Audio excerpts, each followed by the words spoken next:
ശാസ്ത്രീയ ഉപനിഷത്ത് പഠനം ക്ലാസ് 67. നമ്മൾ 38ാമത്തെ ഉപനിഷത്തായിട്ട് നിരാലംബോപനിഷത്താണ് നോക്കുന്നത്. അതിൻ്റെ 3ാമത്തെ ഭാഗമാണ്. ഇതിൽ ജാതി, ജ്ഞാനം, അജ്ഞാനം, സുഖം, ദുഃഖം, ബന്ധനം ഇതെല്ലാമാണ് വിശദമാക്കുന്നത്. ഇതെല്ലാം എന്താണെന്നാണ്. ഇപ്പം ജാതി എന്നത് എന്താണ്, അതിനെപ്പറ്റിയെല്ലാം പറയുന്നതെന്ന് ആദ്യം നോക്കാം.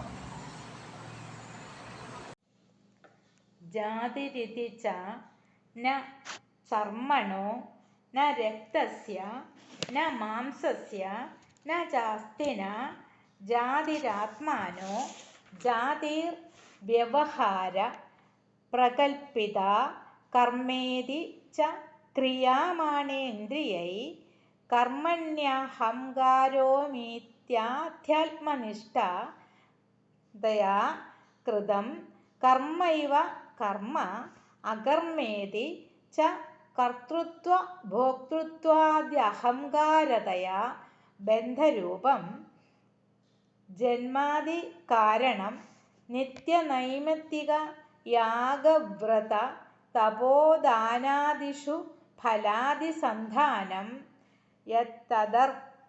യത്തദകർമ്മ ജ്ഞാനമിതി ച ദേഹേന്ദ്രിയ നിഗ്രഹസ്തദ് ഗുരൂപാസന ശ്രവണമനന നിധിധ്യാസ നൈര്യ ദൃഗ്ദൃശ്യസ്വരൂപം സർവാന്തരസ്ഥം സർവസമം ഘടപടാദി പദാർത്ഥമിവാ വികാരം വികാരേഷു ചൈതന്യം വിനാ കിഞ്ചിന്നാസ്തീതി സാക്ഷാത്കാരാനുഭവോ ജ്ഞാനം അജ്ഞാനമിതി ച രഞ്ജൗ സർപ്പ ഭ്രാന്തിരിവാദ്വിതീയേ സർവാനുസുതേ സർവമയേ ബ്രഹ്മണി ദേവതിര്യങ്നരസ്ഥാവര സ്ത്രീപുരുഷ വർണ്ണാശ്രമ ബന്ധമോക്ഷോപാധി നാനാത്മഭേദകൽപ്പിതം ജ്ഞാനമജ്ഞാനം സുഖമിതി ച സച്ചിദാനന്ദരൂപം ജ്ഞാത്വാനന്ദരൂപായാസ്ഥിതി സൈവ ദുഃഖം ദുഃഖമിതി അനാത്മരൂപോ വിഷയസങ്കൽപ്പ ഏവ ദുഃഖം സ്വർഗ ഇതി ച സത് സംസർഗ സ്വർഗ നരക ഇതി ച അസത് സംസാരവിഷയ ജനസംസർഗ ഏവ നരക ബന്ധ ഇതി ച അനാദ്യവിദ്യാവാസനയാ ജാതോ അഹമിത്യാദി സങ്കൽപ്പോ ബന്ധ പിതൃമാതൃസഹോദരധാരാപത്യഗൃഹാരാമ ക്ഷേത്രമമത സംസാരാവരണ സങ്കൽപ്പോ ബന്ധ കർത്തൃത്വാദ്യഹംകാരസങ്കൽപ്പോ ബന്ധ അണിമാദ്യഷ്ടൈശ്വര്യാശാസിദ്ധസങ്കൽപ്പോ ബന്ധ ദേവ മനുഷ്യാദ്യുപാസന കാമസങ്കൽപ്പോ ബന്ധ യാമാദ്യഷ്ടാംഗയോഗസങ്കൽപ്പോ ബന്ധ വർണ്ണാശ്രമ ധർമ്മസങ്കൽപ്പോ ബന്ധ ആജ്ഞാഭയസംശയാത്മ ഗുണസങ്കൽപ്പോ ബന്ധ യാഗവ്രത തപോദാന വിധിവിധാന ജ്ഞാനാസംഭവോ ബന്ധ കേവല മോക്ഷാപേക്ഷ സങ്കൽപ്പോ ബന്ധ സങ്കൽപ്പമാത്ര സംഭവോ ബന്ധ മോക്ഷ ഇതി ച നിത്യാനിത്യ വസ്തുവിചാരാദി നിത്യസംസാര സുഖ ദുഃഖ വിഷയ സമസ്ത ക്ഷേത്ര മമത ബന്ധക്ഷയോ മോക്ഷ. ജാതി എന്നത് തൊലിയുടെയോ രക്തത്തിൻ്റെയോ മാംസത്തിൻ്റെയോ അസ്ഥിയുടെയോ ആത്മാവിൻ്റെയോ അല്ല. അതൊരു സങ്കല്പം മാത്രമാണ്. ഇന്ദ്രിയങ്ങൾ ചെയ്യുന്ന ക്രിയകളാണ് കർമ്മം.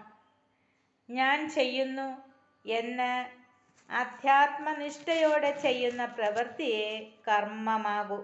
എന്നാൽ ഫലേച്ഛയോടെ ചെയ്യുന്ന കർമ്മങ്ങളെ അകർമ്മമെന്നു പറയുന്നു. ഫലം ഇച്ഛിച്ച് ചെയ്യുന്ന വ്രതം, തപസ്, ദാനം ഇവയും അകർമ്മം തന്നെ. ജ്ഞാനമെന്നത് സൃഷ്ടിയുടെ ഓരോ പരിവർത്തനാത്മകമായ വസ്തുതയിലും കാണുന്ന ചൈതന്യ തത്വമാണ്. അതാകട്ടെ ഒരു പരമമായ ചൈതന്യമാണ്. ഈ ചൈതന്യമാണ് എല്ലാറ്റിനും ഉള്ളിലുള്ളത്. സകലതിലും സമാനമാണത്. വികാരരഹിതവുമാണ്. എങ്കിലും കുടം, തുണി എന്നീ വ്യത്യസ്ത രൂപത്തിൽ അത് പരിവർത്തനം ചെയ്യപ്പെട്ടു. ഈ സാക്ഷാത്കാരമുള്ള അനുഭവത്തെ ജ്ഞാനമെന്ന് പറയുന്നു. ഇത് ദേഹേന്ദ്രിയങ്ങളെ നിയന്ത്രിക്കുന്നതുകൊണ്ട് യഥാർത്ഥ ഗുരുവിൽ നിന്നു ലഭിക്കുന്ന ഉപാസന, ശ്രവണം, മനനം, നിധിധ്യാസനം എന്നിവയിലൂടെ ലഭിക്കുന്നു. കയർ കണ്ട് സർപ്പമെന്ന് ധരിക്കുന്ന പോലെ എല്ലാമായ ബ്രഹ്മത്തെ ദേവൻ, പക്ഷി, മൃഗം, അസുരൻ, സ്ത്രീ, പുരുഷൻ, മോക്ഷം മുതലായ ഉപാധികളോടെ വ്യത്യസ്തമായി കാണുന്നത് അജ്ഞാനം. പരമാത്മാവിൻ്റെ സ്വരൂപമറിഞ്ഞ് അതിലാനന്ദത്തോടെ വസിക്കുന്നത് സുഖം. ഉത്തമന്മാരുടെ സമാഗമം തന്നെ സ്വർഗം. ആ സത്യത്തോടും സാംസ്കാരിക വിഷയങ്ങളോടും സംസാര സംബന്ധമായ ജനങ്ങളോടും കൂടിയുള്ള സംസർഗം തന്നെ നരകം. ഞാൻ ജനിക്കുന്നു, മരിക്കുന്നു എന്നീ തരത്തിലുള്ള ചിന്തകൾ ഉണ്ടാകുന്നത് ബന്ധനം.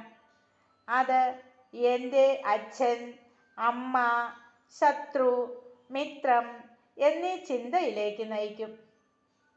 അഷ്ടൈശ്വര്യങ്ങൾ നേടണമെന്ന ചിന്തയും ബന്ധനം തന്നെ. അതിൻ്റെ സങ്കല്പവും ബന്ധനം തന്നെ. അഷ്ടയുക്തമായ യമനിയമാദികൾ ബന്ധനം തന്നെ. വർണ്ണാശ്രമ ധർമ്മസങ്കല്പവും ബന്ധനം തന്നെ.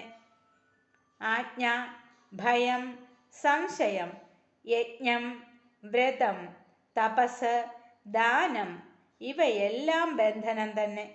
മോക്ഷം ആഗ്രഹിക്കുന്നതും ബന്ധനം തന്നെ.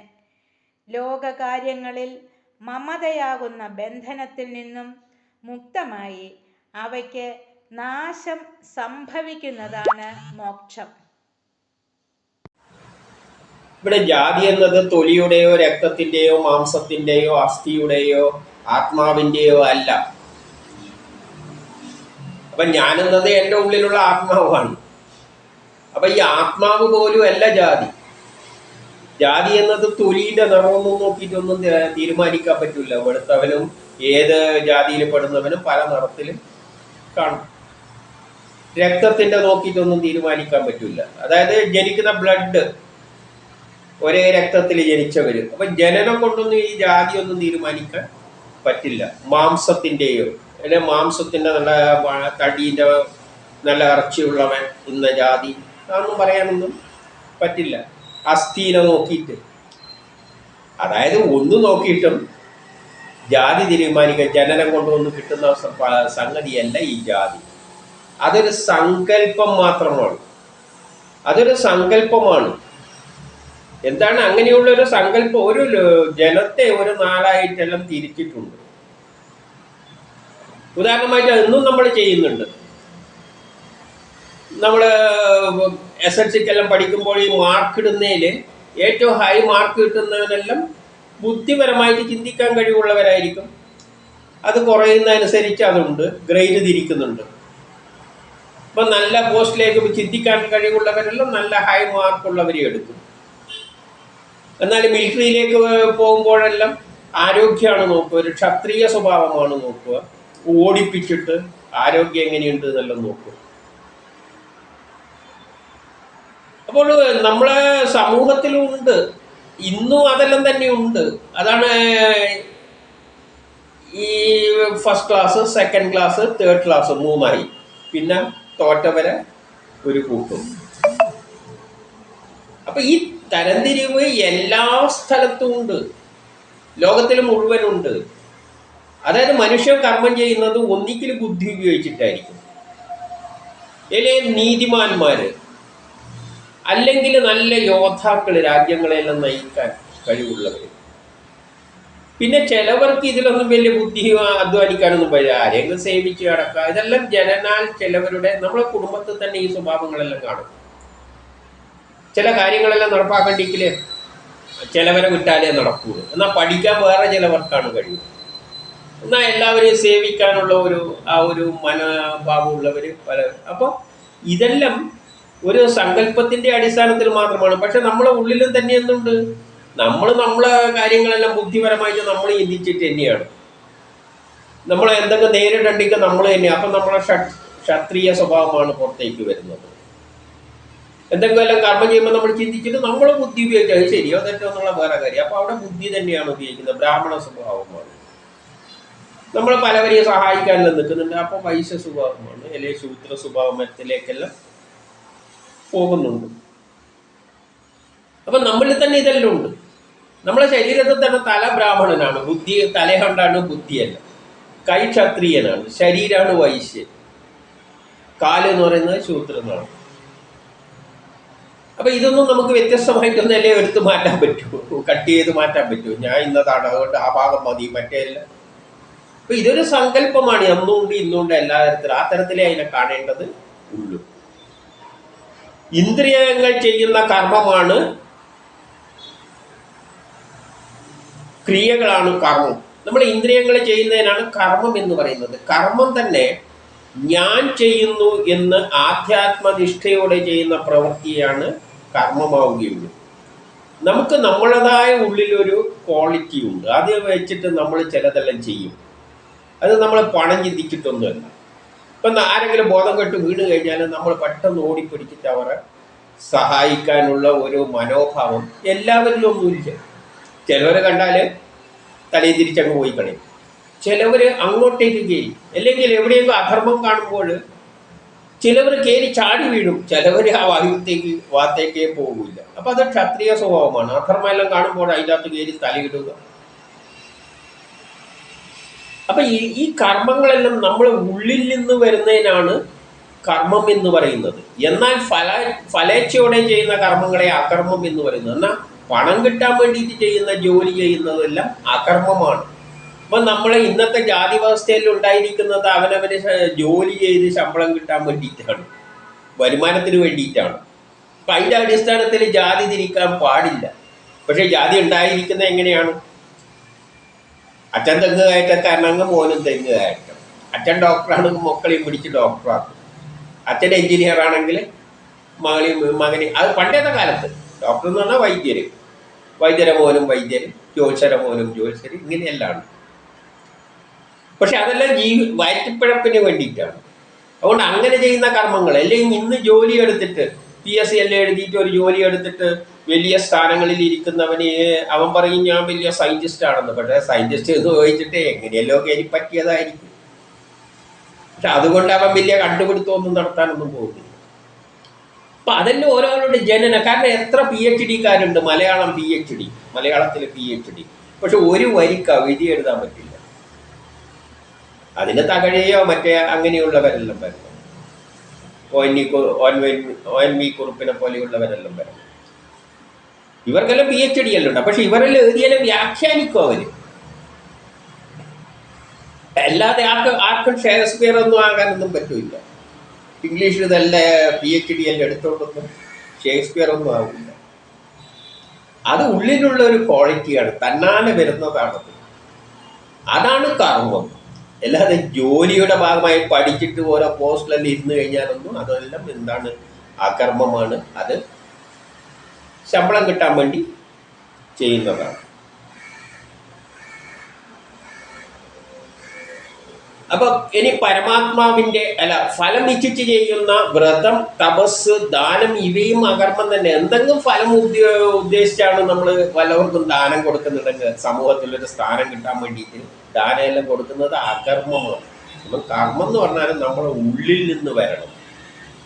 സ്വയം ആരെങ്കിലും സഹായിക്കാനുള്ള ഒരു സ്വഭാവം, ഇല്ലെങ്കിൽ എന്തെങ്കിലും കർമ്മത്തിന് വേണ്ടുമ്പോൾ നമ്മൾ ഇറങ്ങി തിരിച്ചിട്ട് അതിനു വേണ്ടി പ്രവർത്തിക്കും. ഇതെല്ലാം ഉള്ളിൽ നിന്ന് വരുന്നതിനാണ് കർമ്മം എന്ന് പറയുന്നത്. അല്ലാതെ വ്രതം ചെയ്താലും തപസ് ചെയ്താലും ദാനം ചെയ്താലും ഇതൊന്നും അകർമ്മം തന്നെ, ഫലം ഇച്ഛിച്ചിട്ടാണല്ലോ.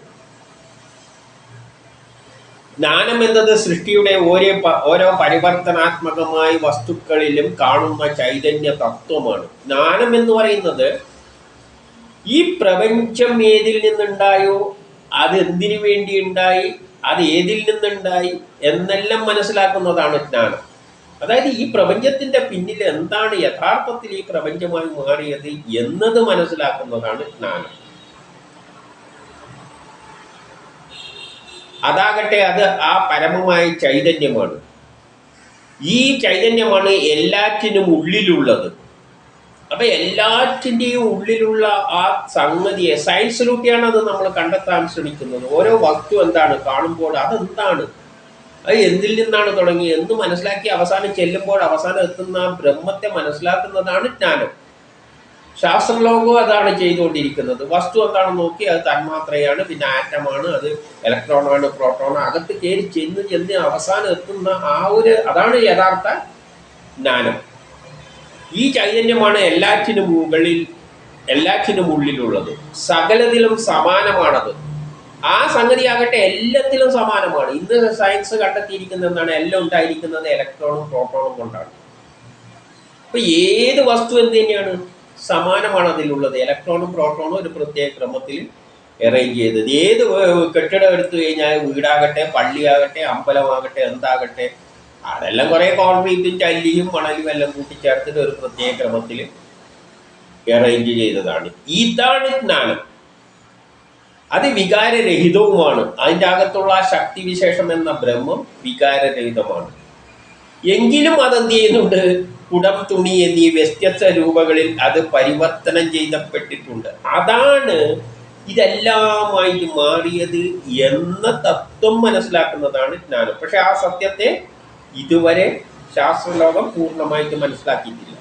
അവർ മനസ്സിലാക്കിയ ഇലക്ട്രോണും പ്രോട്ടോണും എനർജിയും കൊണ്ടാണ് ഇതെല്ലാം ഉണ്ടാക്കിയിരിക്കുന്നത്. പക്ഷെ അതേതിൽ നിന്ന് എന്നും അതും അന്വേഷിച്ചുകൊണ്ടിരിക്കുകയാണ്. അതാണ് ജ്ഞാനം. ഈ സാക്ഷാത്കാരമുള്ള അനുഭവത്തെ ജ്ഞാനം എന്ന് പറയുന്നു. അതിനാണ് ഇതിനെ ഉൾക്കൊള്ളുക. വെറുതെ മനസ്സിലാക്കിയോണ്ട് കാര്യമില്ല, അതിനെ അതിൻ്റെ അർത്ഥത്തിൽ ഉൾക്കൊള്ളാൻ പറ്റുന്നതാണ് ജ്ഞാനം.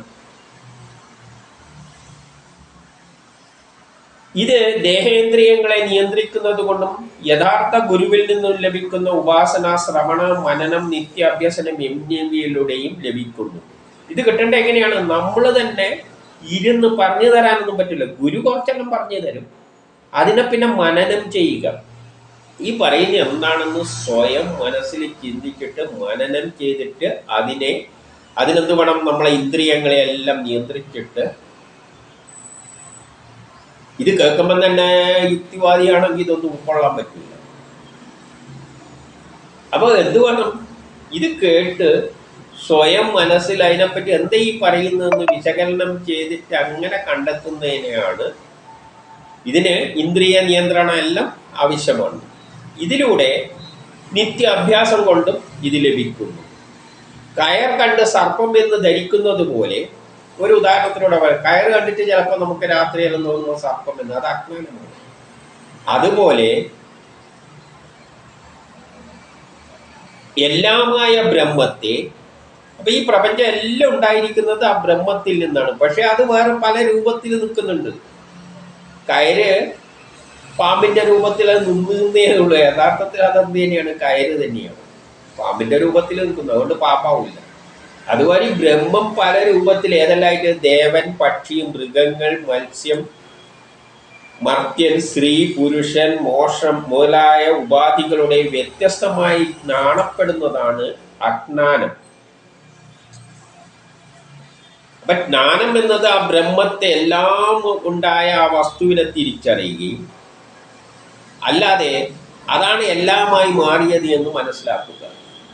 അതിനു പകരം അത് കയറ് കണ്ടിട്ട്, കയറ് പാമ്പ് വാരി ഇരിക്കുന്ന കണ്ടുകൊണ്ട് പാമ്പ് എന്ന് ധരിക്കുന്നത് പോലെ, ആ ബ്രഹ്മം പല രൂപത്തിൽ മാറിയത് കണ്ടിട്ട്, മനുഷ്യരും എല്ലായിട്ട്, പല ആൾക്കാർ, ജാതി, മതം എല്ലായിട്ട് മാറിയത് കണ്ടിട്ട് അതെല്ലാം വ്യത്യസ്തമാണ് എന്ന് ചിന്തിക്കുന്നത് അജ്ഞാനമാണ് എന്ന് പറയുകയാണ്. എന്നിട്ട് പരമാത്മാവിന്റെ സ്വരൂപം അറിഞ്ഞ് അതിൽ ആനന്ദത്തോടെ വസിക്കുന്നതാണ് സുഖം എന്ന് പറയുന്നത്. സുഖം എന്ന് പറയുമ്പോൾ അതാണ്. ആ പരമാത്മാവിനെ മനസ്സിലാക്കി എല്ലാം അതാണെങ്കിൽ പിന്നെ നമുക്ക് പ്രശ്നമൊന്നുമില്ല. ഞാനും കാണുന്നതും എല്ലാം അതാണെങ്കിൽ പിന്നെ ശത്രുവില്ല, മിത്രവുമില്ല, ഒന്നുമില്ല. നമ്മുടെ മനസ്സ് കാമായി മാറും. അത് ഉൾക്കൊള്ളാൻ പറ്റുന്നവർക്ക് അതാണ് സുഖം. അത് ഉൾക്കൊള്ളാൻ പറ്റുന്നവർക്ക് എല്ലാം കാണുമ്പോൾ അവൻ ശത്രുവിനെ കാണുമ്പോൾ തന്നെ മുഖപരിമാരിയാവും. മിത്രത്തെ കാണുമ്പോൾ ഒരു സന്തോഷം. നമ്മൾ വികാരത്തിന് അടിമയായി മാറും. എല്ലാം ഒന്ന് തന്നെയാണെന്ന് തോന്നിക്കഴിഞ്ഞാൽ പിന്നെ അതാണ് ആനന്ദം. മറ്റേതിന് എപ്പോഴും ദുഃഖം തന്നെയായിരിക്കും. അതിൻ്റെ ഈ വ്യത്യസ്തമായി കാണുമ്പോഴാണ് പലതരം ചിന്തകൾ, വിചാരങ്ങളും ദേഷ്യവും കോപവും എല്ലാം ഉണ്ടാകുന്നത്. അതിലൂടെ എന്ത് പറ്റുന്നു? നമ്മളെ മനസ്സമാധാനം നഷ്ടപ്പെട്ടു. ഉന്നതന്മാരുടെ സമാഗമം തന്നെ സ്വർഗം. അപ്പൊ അങ്ങനെയുള്ള ആൾക്കാരുമായിട്ടുള്ള കൂട്ട് തന്നെയാണ് സ്വർഗമായിട്ട് കാണേണ്ടത്. അതായത് അത്തരം ആൾക്കാരുമായിട്ട് നമ്മൾ കൂട്ടുചേർന്ന് നടക്കുകയാണെങ്കിൽ നമുക്ക് സ്വർഗമാണ്. അവരൊന്നും പരസ്പരം പാരവെപ്പൊന്നുമില്ല. ഉന്നതന്മാരുടെ സമാഗമം തന്നെ സ്വർഗം. ഇപ്പൊ സ്വർഗം കൊണ്ട് ഉദ്ദേശിക്കുന്നത് ഇത്രയേ ഉള്ളൂ, അല്ലാതെ വേറെ ഒന്നുമല്ല. നല്ല ആൾക്കാർ, അതായത് ശുദ്ധമായ മനസ്സുള്ള ബ്രഹ്മത്തിൽ വിശ്വസിച്ചുകൊണ്ട് അങ്ങനെ നിൽക്കുന്നവര്, എല്ലാം ബ്രഹ്മമായി കണ്ടുകൊണ്ട് ജീവിക്കുന്നവരാണെങ്കിലും അവരുടെ കൂട്ടം തന്നെയാണ് സ്വർഗം. ബാക്കി നമ്മളെല്ലാം ജീവിക്കുന്നത് നരകത്തിലാണ്. കാരണം നമ്മൾ കാണുമ്പോൾ ഹിന്ദു, മുസ്ലിം, ശത്രു, മിത്രം, ബന്ധു ഇതെല്ലാം നമ്മൾ കാണുന്നത്. അപ്പൊ അതിനെ അനുസരിച്ചിട്ടുള്ള വിചാരങ്ങളുണ്ടായി അതിലെല്ലാം അവസാനം ഇവിടെ തന്നെ എത്തും, ദുഃഖത്തിൽ കൊണ്ട് കലാശിക്കും. അതുകൊണ്ട് നമ്മൾ ജീവിക്കുന്ന സ്ഥലം എന്താണ്? നരകമാണ്. അപ്പം അസത്യത്തോടും സാംസ്കാരിക വിഷയങ്ങളോടും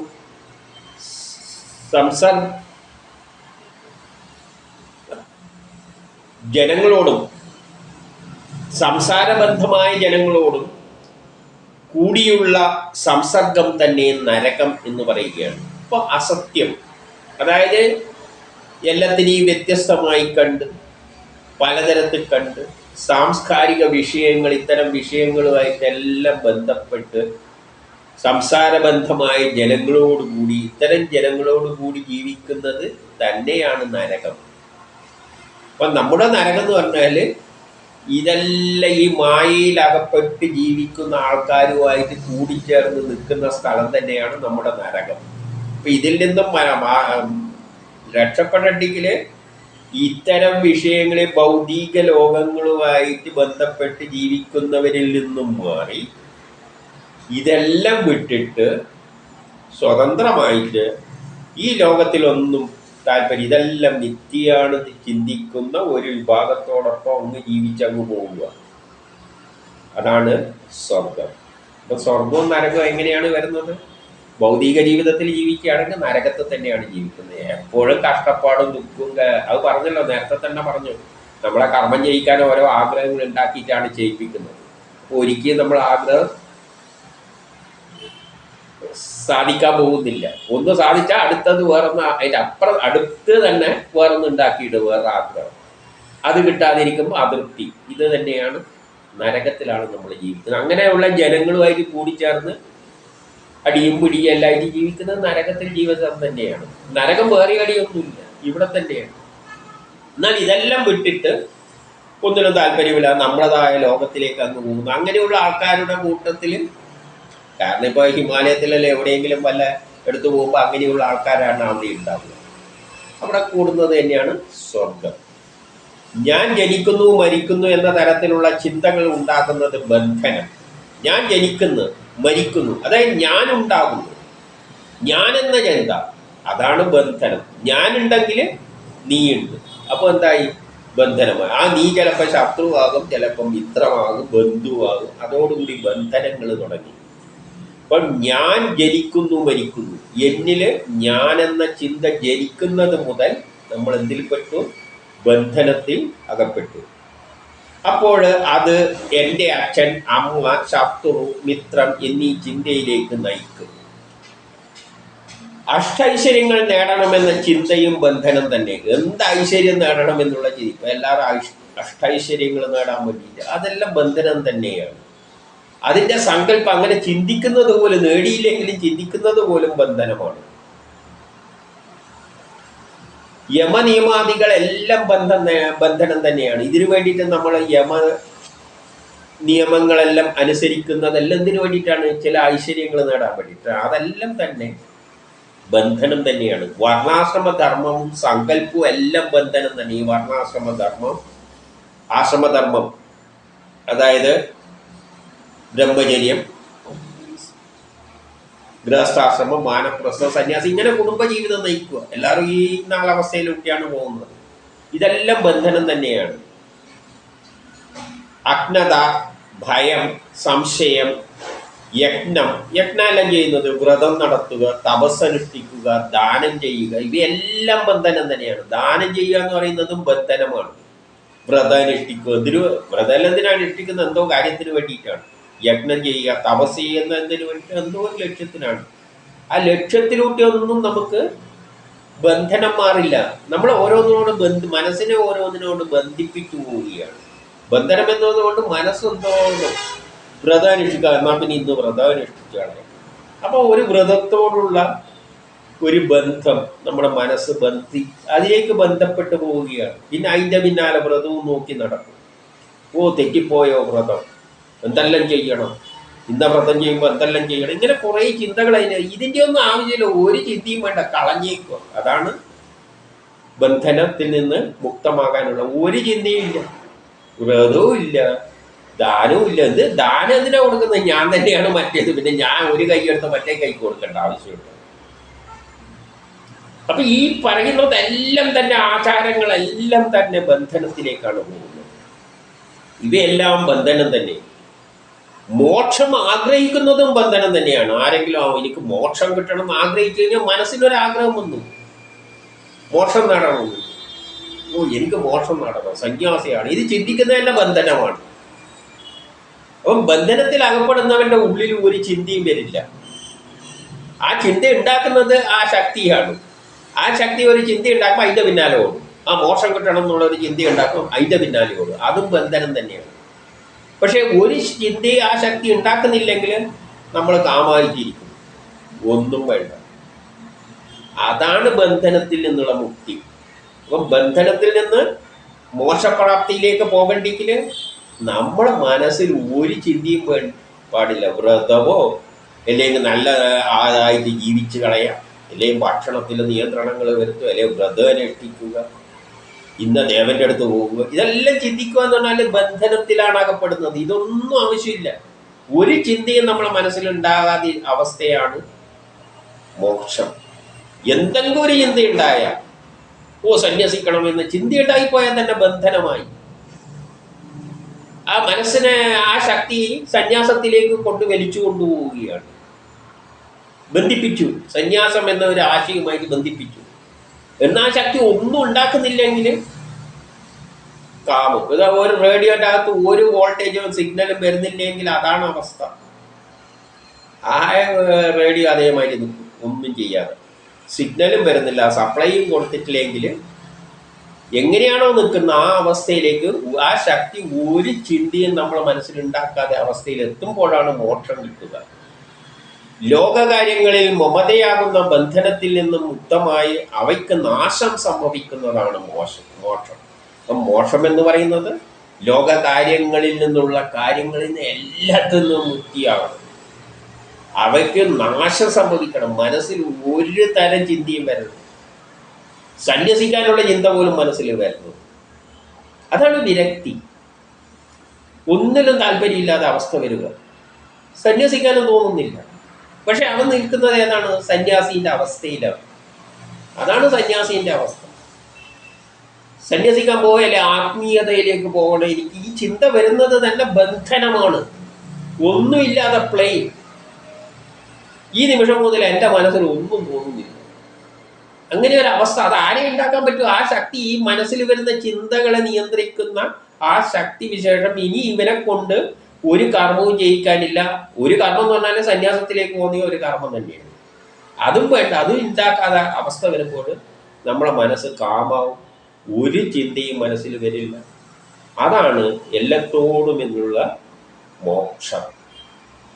നമ്മളെ മനസ്സിനെ ആ ബാഹ്യശക്തി ഒരു ഇടപെടലും നടത്താതിരിക്കുമ്പോൾ സപ്ലൈയും വോൾട്ടേജും അല്ലെ കറണ്ടും സിഗ്നലും ഒന്നും വരാതെ ഒരു റേഡിയോൻ്റെ അവസ്ഥ ഒന്ന് ചിന്തിച്ചു നോക്കൂ.